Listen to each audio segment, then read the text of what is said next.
कलासक्त studio Mande दीर्घ साळुंखे यांचा हा कलासक्त स्टुडिओ नवनवीन कलाकारांना गाण्याची संधी देऊन एक माध्यम देऊन कोल्हापूरच्या मातीतील कलाकार घडवण्याचं काम करत असतो.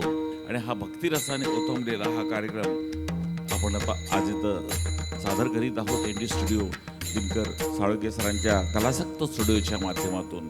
मंडळी, भक्तिरस थिएटरला कार्यक्रम मला वाटत नाही कोल्हापुरात कोणी केलेला आहे. या ठिकाणी एकसेबडकर एक कलाकार आहेत. सर्वांना या ठिकाणी शुभेच्छा आहेत आणि असाच कार्यक्रम उत्तरोत्तर रंगत जाईल आणि आपल्या कलासक्त स्टुडिओसुद्धा पुढं भरभराट होईल अशी मी परमेश्वरची प्रार्थना करतो. शुभेच्छा देतो आणि थांबतो. धन्यवाद.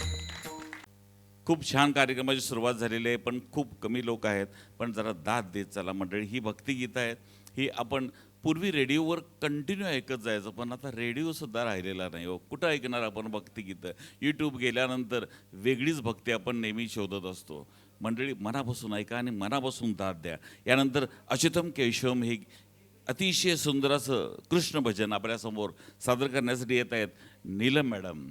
नीलमजी. हॅलो.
सुंदर